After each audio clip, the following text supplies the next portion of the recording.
আসসালামু আলাইকুম। সবাই কেমন আছেন? আশা করছি সবাই ভালো আছেন। আল্লাহর রহমতে আমরাও ভালো আছি। আমার ঠান্ডা লাগে, গলাটা বসে গেছে।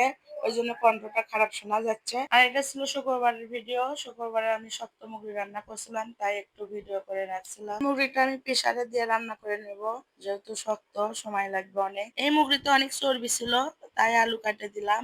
আর মুগরির মাংস, গরুর মাংস সব মাংসতে আমি একটু আলু দেই। আলুটা আমার অনেক পছন্দ। আর ভিডিও তো আমি প্রতিদিন দিতে চাই, আসলে সময় হয় না, আমার টাইম একটু এলোমেলো হয়ে যায়। আসলে সংসারের কাজকর্ম সব ঠিক রাখে, বাচ্চাদের পড়াশোনার দিকে সব দিকে যেহেতু একা খেয়াল রাখা লাগে, সবকিছু ঠিক রাখে আমি ভিডিও দেওয়ার চেষ্টা করি। আর আমার গ্যালারি ভর্তি অনেক ভিডিও আছে, আসলে এডিট করা হয় না। অনেক সময় ভয়েস দিতে গেলে মনে হয় আমি কি ভয়েস দেব বলবো, এগুলোরও অনেক সময় লেগে যায়। এই জন্য অনেক সময় দেরি হয়ে যায়। আমার অনেক ভিডিও করাই থাকে, টাইমে ওইভাবে আমি দিতে পারি না। আসলে আমাদের সামনে যখন একটা ভিডিও আসে দেখে আমরা বুঝতেই পারি না যে এর পিছনে কত কষ্ট আছে। প্রত্যেকটা কাজেরই কিন্তু কষ্ট আছে, প্রতিটা কাজেরই পরিশ্রম আছে, কোনো কাজই সহজ না। আসলে যারা আমরা ভিডিও বানাই তারাই শুধু জানি কি কষ্ট।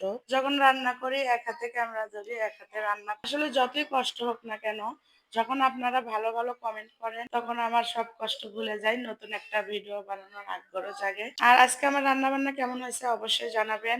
আজকে শুধু রান্নার ভিডিওটাই দেখালাম, আর আমি সবার শেষে খাইয়ে নিচ্ছি। সবাই খাইছে, আমি গোসল করে নামাজ পড়ে আজকে আমার দেরি হয়ে গেছে। আর খাইতে খাইতে আজকে আপনাদের সঙ্গে আজকে এই পর্যন্তই বিদায় নিয়ে নেই। আবার আগামী কোনো ভালো ভিডিও নিয়ে আসবো।